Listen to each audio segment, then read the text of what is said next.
Okay, so this scope is for certain people that have been asking me questions about piano stuff. Anyway, I've lately always been kind of inconsistent about having a daily technical routine or warm up. A lot of the time it's like I'm running out of time I gotta cook, I gotta teach, I have someone, you know how it is. So I just, pass by the piano, sit down, play a little bit, go to the computer, write some emails, come back to the computer, come back to the piano, play a little bit. It's like, I take a shower, I sit down and play the piano after a shower. It's kind of haphazard. And, if I'm doing these competitions and stuff, it'd be nice to have a little bit more of like a daily routine that is consistent, even if it's like, because I've always had debates about how effective is it to practice Hanon, how effective is it to even practice scales, because I know some pianists who don't practice scales, but in a way it's just like the daily routine, the discipline is worth something. So I actually wanted to read a couple things of interest. So one thing is this book that's I highly recommend it. It's called Great Pianists on Piano Playing.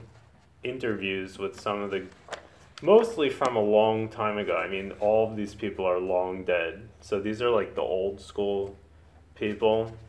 So they're all great. And a lot of them actually do talk about the danger of mindless repetition of technical exercises that are dry. But on the other hand, two of them really stick out in particular. One is Sergei Rachmaninoff himself giving an interview, and it's on page 207. So there's this part that always stuck out to me about technique in Russia. So here's this paragraph. In the music schools of Russia, great stress is laid upon technique. Possibly this may be one of the reasons why some of the Russian pianists have been so favorably received in recent years. The work in the leading Russian conservatories is almost entirely under supervision of the Imperial Musical Society. The system is elastic in that, although all students are obliged to go through the same course, special attention is given to individual cases. Technique, however, is at first made a matter of paramount importance. Just going to turn the fan on. All students must become technically proficient. None are excused. It may be interesting to hear something of the general plan followed in the Imperial Music Schools of Russia. The course is 9 years in duration. 9 years. During the first 5 years, the student gets most of his technical instruction from a book of studies by Hanon, which is used very extensively in the conservatories. In fact, this is practically the only book of strictly technical studies employed. All of the studies are in the key of C. They include scales, arpeggios, and other forms of exercises in special technical designs. At the end of the 5th year, an examination takes place. The examination is twofold. The pupil is examined first for proficiency in technique, and later for proficiency in artistic playing, pieces, studies, etc. However, if the pupil fails to pass the technical examination, he is not permitted to go ahead. He knows the exercises in the book of studies by Hanon so well that he knows each study by number, and the examiner may ask him, for instance, to play study 17 or 28 or 32, etc. The student at once sits at the keyboard and plays. Keep in mind this is Rachmaninoff himself talking, supposedly.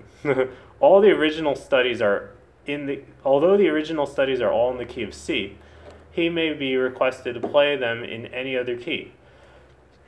It should be he, she, I suppose, but he has studied them so thoroughly that he should be able to play them in any key desired, so all 12 keys. A metronomic test is also applied. The student knows that he will be expected to play the studies at certain rates of speed. The examiner states the speed, and the metronome is started. The pupil is required, for instance, to play the E-flat major scale with the metronome at 120 eighth notes to the beat. If he is successful in doing this, he is marked accordingly, and other tests are given. 8 notes to a beat. That's really fast. I don't even know if I can do that. Let me just check. That's ridiculous, isn't it? Wait. So here's 4 notes to beat.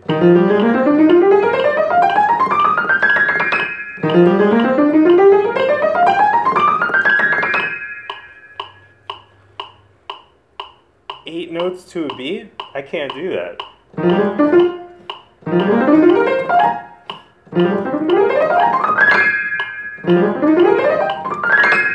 It's like that.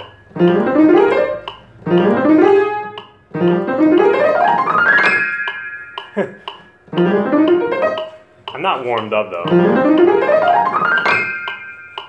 So that's how fast he's talking about. That's crazy. If he is successful at doing this, he is marked accordingly and other tests are given. Personally, I believe this matter of insisting upon a thorough technical knowledge is a very vital one. The mere ability to play a few pieces does not constitute musical proficiency. It is like those music boxes which possess only a few tunes. The student's technical grasp should be all-embracing. Later, the student is given advanced technical exercises like those of Tausig. Czerny is also very deservedly popular. Less is heard of the studies of Henselt, however, notwithstanding his long service in Russia. Henselt's studies are so beautiful that they should rather be classed with pieces like the studies of Chopin.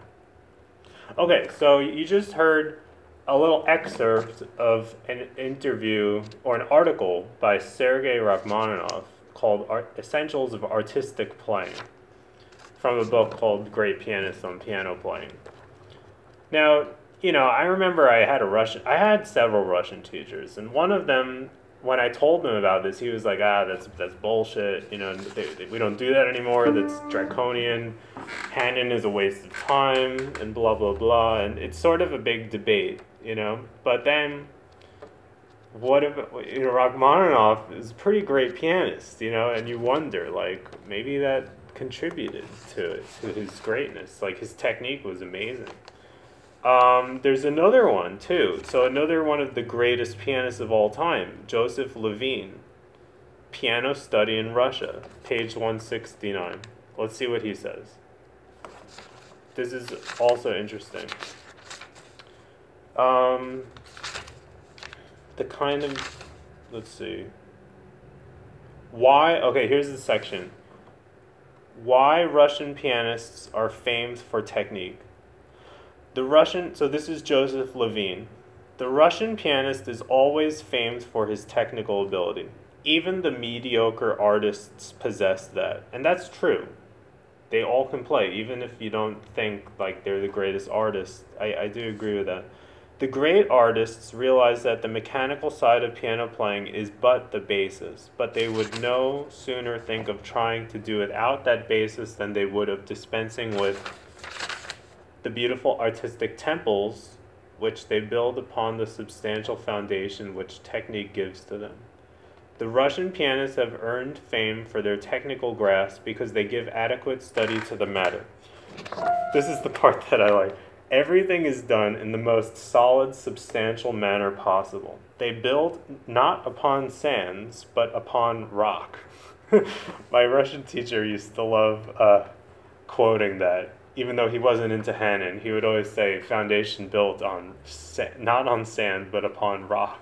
For instance, in the conservatory examinations, the student is examined first upon technique, just like Rachmaninoff said. If he fails to pass the technical examination, he is not even asked to perform his pieces, just like Rachmaninoff said. Lack of proficiency in technique is taken as an indication of a lack of the right preparation and study, just as the lack of the ability to speak simple phrases correctly would be taken as a lack of preparation in the case of the actor. Okay, particular attention is given to the mechanical side of technique, the exercises, scales, and arpeggios. Hold on a sec, what is this saying? I thought I got a message. No. Some Facebook thing. Okay, so here it is again. American readers should understand, because keep in mind this was probably like the 1920s when, you know, all these musicians were first coming to the U.S. and there wasn't really like a piano school in the U.S. yet to rival Europe or Russia. So so American readers should understand that the full course at the leading Russian conservatories is one of about 8 or 9 years. Again, there's that 9-year thing. During the first 5 years, the pupil is supposed to be building the base upon which must rest the more advanced work of the artist. So far it's like exactly verbatim what Rachmaninoff said. The last 3 or 4 years of the conservatory are given over to the study of masterworks. Only pupils who manifest great talent are permitted to remain during the last year. During the first 5 years, the backbone of the daily work in all Russian schools is scales and arpeggios. There you have it again. All technique reverts to these simple materials, and the student is made to understand this from his very entrance to the conservatory. As the time goes on, the scales and arpeggios become more difficult, more varied, more rapid, but they are never omitted from the daily work. So this is like why I need to start doing this daily. The pupil who attempted complicated pieces without this preliminary technical drill would be laughed at in Russia. I have been amazed to find pupils coming to America who have been able to play a few pieces fairly well, but who wonder why they find it difficult to extend their musical sphere when the whole trouble lies in an almost total absence of regular daily technical work systematically pursued through several years. That I should highlight. Of course, there must be other technical material in addition to scales, but the highest technique, broadly speaking, may be traced back to scales and arpeggios. The practice of scales and arpeggios need never be mechanical or uninteresting. This depends upon the attitude of mind in which the teacher places the pupil. In fact, the teacher is largely responsible if the pupil finds scale practice dry or tiresome. It is because the pupil has not been given enough to think about in scale playing, not enough to look out for in nuance, evenness, touch, rhythm, etc., etc. And it goes on. So that is, again, like the exact same kind of commentary. And there's one more thing that I wanted to just kind of read. Very brief. But it's a conversation with another famous, legendary Russian pianist, Grigory Ginsburg. This conversation took place in 1946, 47, and 49. So it's different. They have the exact dates, but I don't think you guys really need to know that. So anyway, I'm going to skip a little bit. And he said he hated practicing in his childhood, never played the piano more than 3 hours a day, blah, blah, blah.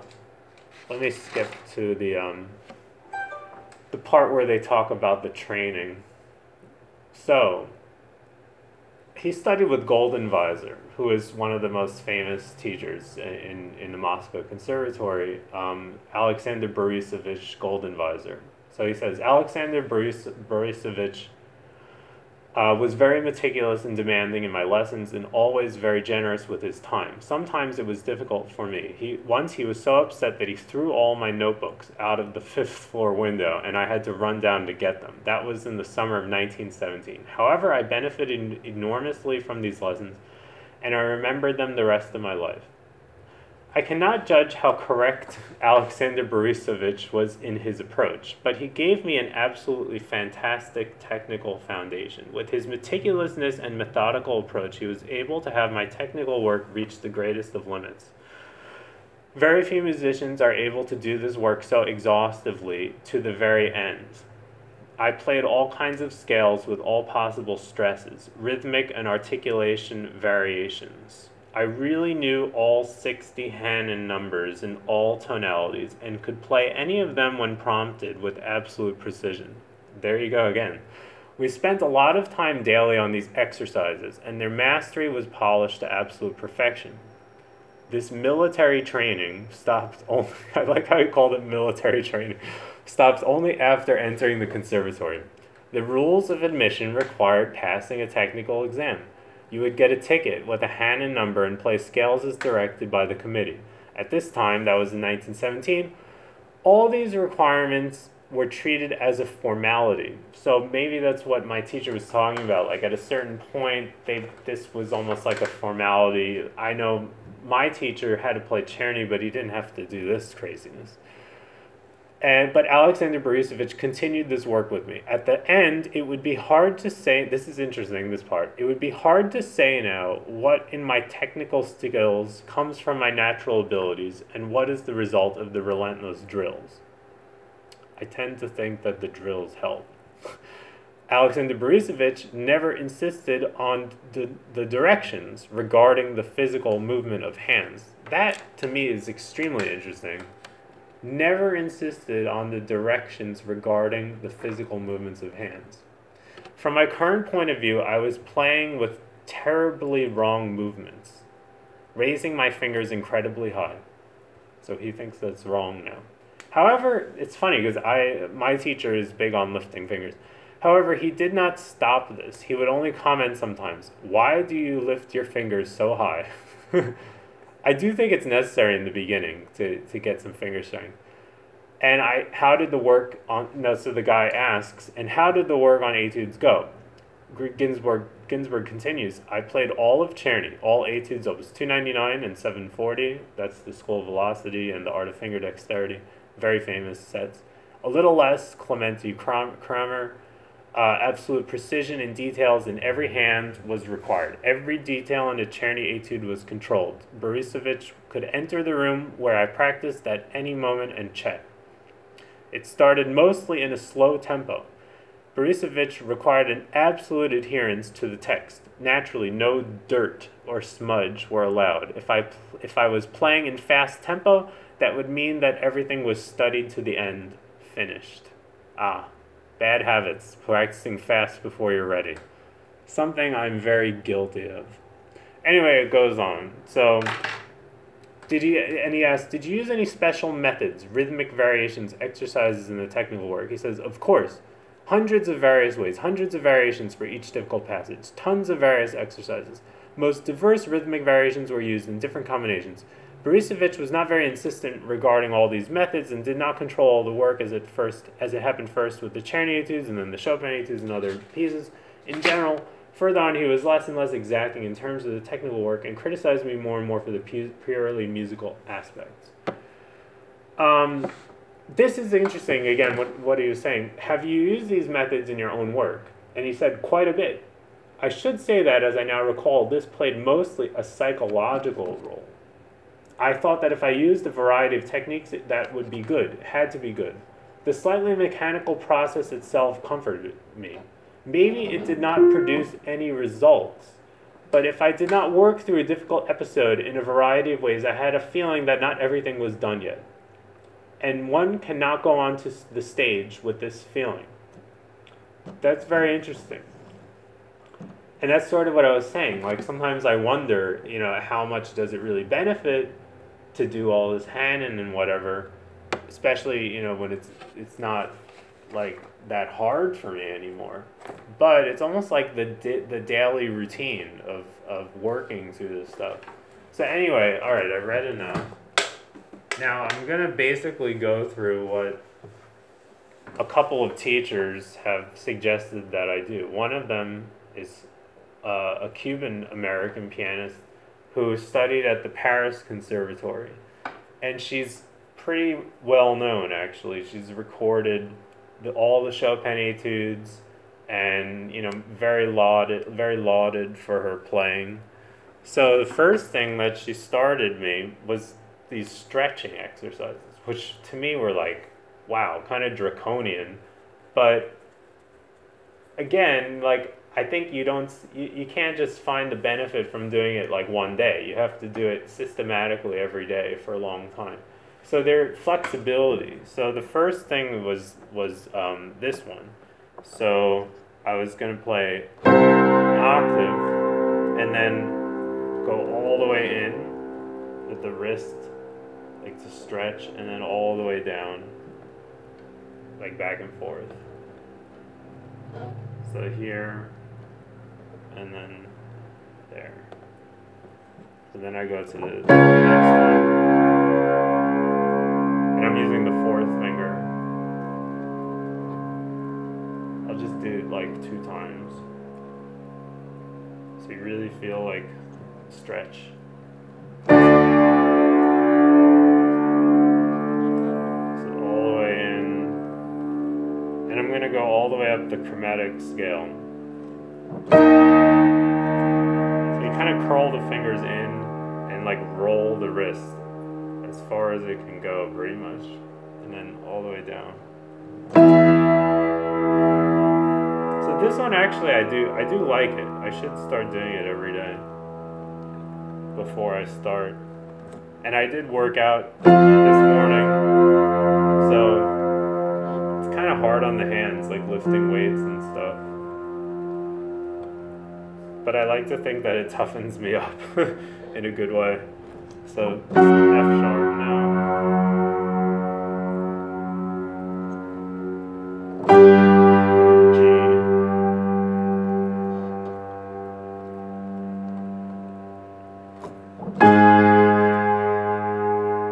So she said that this was one of the things she learned at the Paris Conservatory. It's like a stretch. I'm almost there. So just 2 more.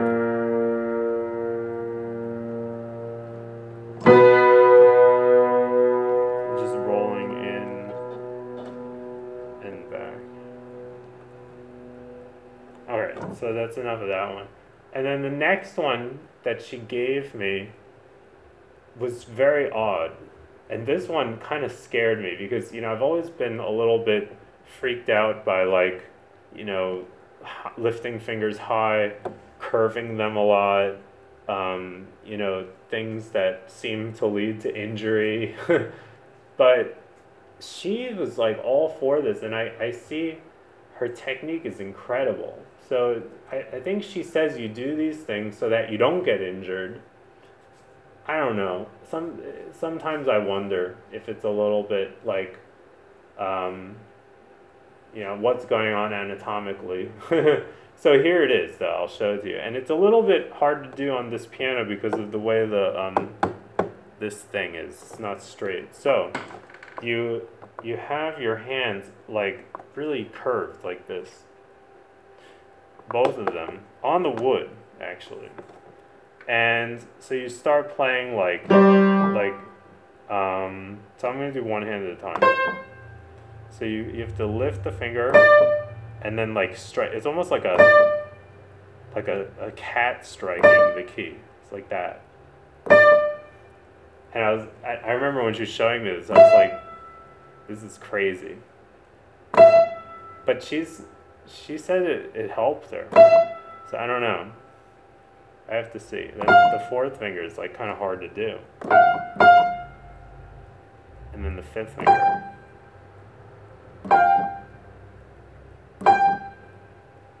Honestly, I'm not really sure. Because I don't really like how it feels. But then maybe it's because I don't do it every day. And then fifth finger. So it's like that. Like you lift the finger and then attack the key. So, I don't know. I think I have to go back to her and see if I'm doing it right. Then the next thing, I'm just going to go through Hanon now. All the first 30 exercises. And I'm just going to do them in the key of C, because I haven't been doing them in a while. At one point I had them all memorized, just like Rachmaninoff. Actually 31 I'm going to do. So, and I'm going to concentrate on having pretty high fingers, curved, and, you know, a good amount of articulation, especially in the left hand, because I want the left hand to get some work. All right, so here we go.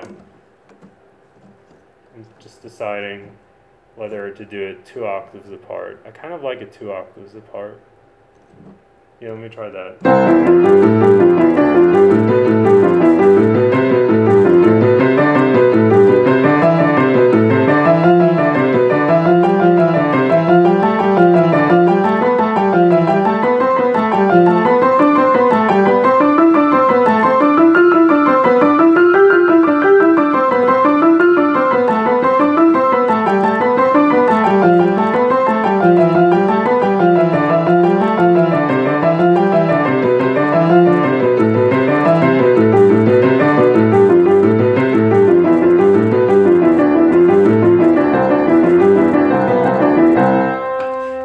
And I can just go right on to number 2.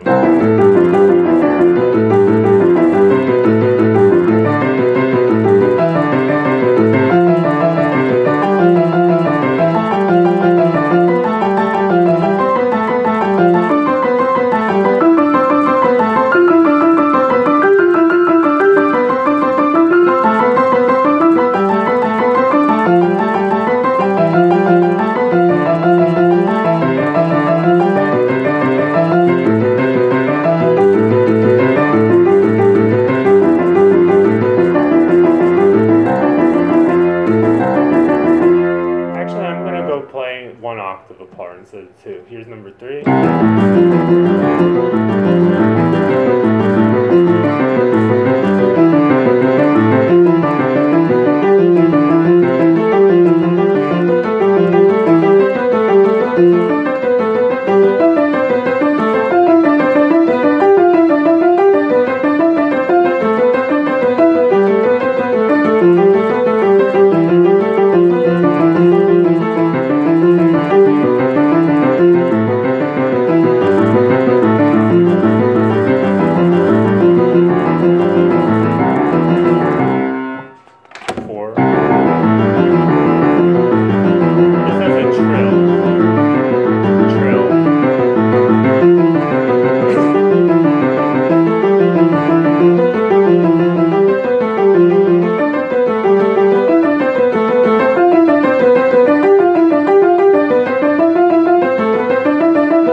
Exercise, that one, and this is really good to like reset your technique, I think.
8 has a little bit of the trill and all 5 fingers work.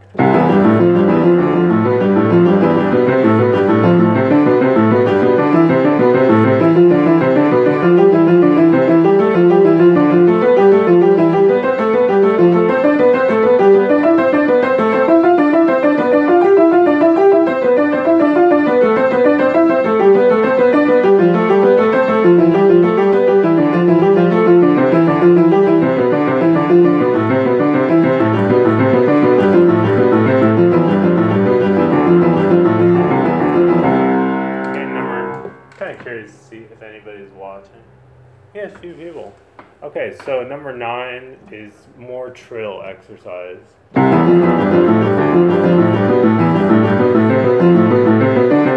Sort of.